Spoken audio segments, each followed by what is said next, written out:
Vocab story set 3। एक बार अनुष्का शर्मा एक journalist के तौर पर यानी कि पत्रकार के तौर पर पर्यावरण मिनिस्टर बोमन ईरानी से मिलने गई और उनसे पर्यावरण को लेकर और पर्यावरण सुरक्षा यानी एनवायरनमेंट और एनवायरमेंटल सेफ्टी से जुड़े हुए बहुत सारे प्रश्न पूछे, जिनमें सबसे पहला और मुख्य the first and foremost question यही था कि एनवायरमेंटल डिग्रेडेशन के यानी पर्यावरण पतन के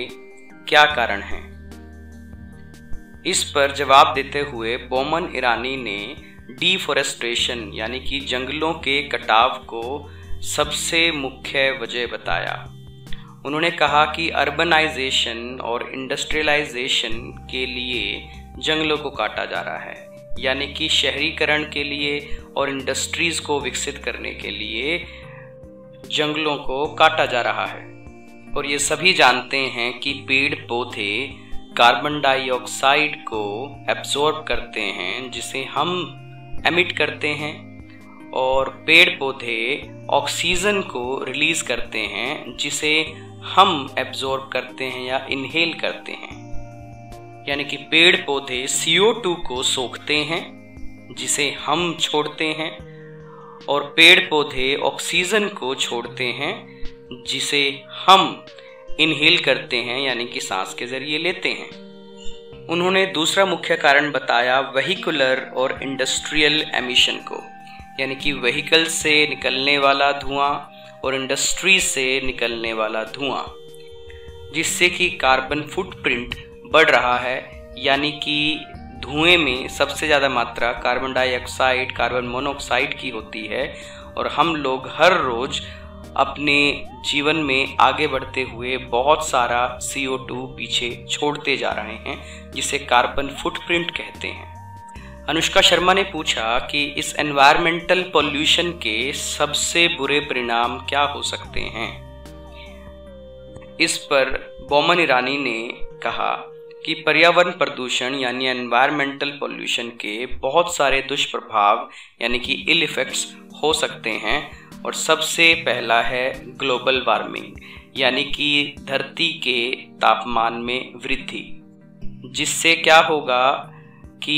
ग्लेशियर्स की आइस पिघल जाएगी, यानी कि बर्फ के पहाड़ पिघल जाएंगे, और ग्लेशियल आइस के मेल्ट होने की वजह से नदियों में बाढ़ें आएंगी और बहुत ज़्यादा पानी समुंदर में जाएगा, जिससे सी लेवल बढ़ जाएगा, समुंदर का स्तर बढ़ जाएगा, और बहुत सारे कोस्टल एरियाज यानी कि तटीय इलाके धीरे धीरे डूबने लगेंगे, और ये एक बड़ी संकट की स्थिति बन जाएगी और ये एक बड़ा डिजास्टर बन जाएगा। फिर अनुष्का शर्मा ने पूछा कि क्या किया जाए जिससे कि एनवायरमेंटल पॉल्यूशन को कंट्रोल कर सकें, उस पर काबू पा सकें, और ह्यूमैनिटी को, मानवता को हम डिस्ट्रॉय होने से यानी कि विनाश होने से बचा सकें। बोमन ईरानी ने कहा सबसे पहला और सबसे आसान तरीका है 3R प्रिंसिपल को अडॉप्ट करना यानी कि अपनाना। और ये 3R प्रिंसिपल क्या है? रिड्यूस, रीयूज़ और रीसाइकल। रिड्यूस यानी कि कम कर दो चीज़ों के इस्तेमाल को, रीयूज़ यानी कि चीज़ों को दोबारा इस्तेमाल करो, और रीसाइकल यानी कि चीज़ों को एक बार इस्तेमाल करने के बाद उसको दोबारा से रीसाइकल करके नई इस्तेमाल के लिए तैयार करो। एग्जाम्पल फॉर इंस्टांस, उदाहरण के लिए बिजली को कम यूज़ करो यानी कि रिड्यूस करो, पॉलीथीन प्लास्टिक बोतल्स को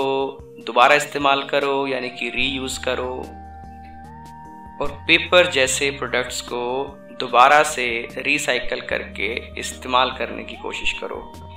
बोमन ईरानी ने अनुष्का शर्मा को एक और पोटेंशियल सॉल्यूशन बताया यानी कि दमदार समाधान बताया कि ज़्यादा से ज़्यादा प्लांटेशन ड्राइव्स को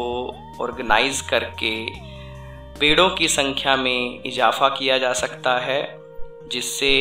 इकोसिस्टम को इम्बैलेंस होने से बचा सकते हैं, यानी कि पर्यावरण में सभी गैसों की मात्रा को एक संतुलित यानी कि बैलेंस्ड फॉर्म में रखा जा सकता है। बोमन ईरानी ने एक आखिरी उपाय के तौर पर अनुष्का शर्मा को ये भी बताया कि हमें ऊर्जा के निर्माण के लिए सस्टेनेबल मेथड्स को यूज़ करना पड़ेगा, यानी कि इलेक्ट्रिसिटी जनरेशन के लिए ऐसे विकल्प, ऐसे ऑल्टरनेट ढूंढने पड़ेंगे जो कि कभी ख़त्म ना हो। जैसे कोयला और पेट्रोल एक दिन ख़त्म हो जाएंगे तो इनसे बिजली बनाना सस्टेनेबल नहीं है, लेकिन सूरज, हवा और पानी कभी ख़त्म नहीं होंगे तो इनसे बिजली बनाना सस्टेनेबल होगा। इसलिए इवन दो भले ही थोड़ा पैसा ज़्यादा लगे और थोड़ा बड़ा सिस्टम लगाना पड़े, बड़ा तंत्र लगाना पड़े, लेकिन बिजली बनाने के लिए, इलेक्ट्रिसिटी जनरेशन के लिए सस्टेनेबल इलेक्ट्रिसिटी जनरेशन मेथड्स को चुनना पड़ेगा, अडॉप्ट करना पड़ेगा। अनुष्का शर्मा पर्यावरण मिनिस्टर के इन सभी विचारों से काफ़ी प्रभावित हुई, यानी काफ़ी इम्प्रेस हुई, और उन्होंने अपने न्यूज़ के फ्रंट पेज पर एक बड़ा सा आर्टिकल यानी कि लेख पब्लिश किया, यानी कि प्रकाशित किया, जिससे लोगों को पर्यावरण सुरक्षा यानी एनवायरमेंटल सेफ्टी के ज़रिए यानी कि मीन्स के बारे में अवेयर किया जा सके, यानी कि जागरूक किया जा सके।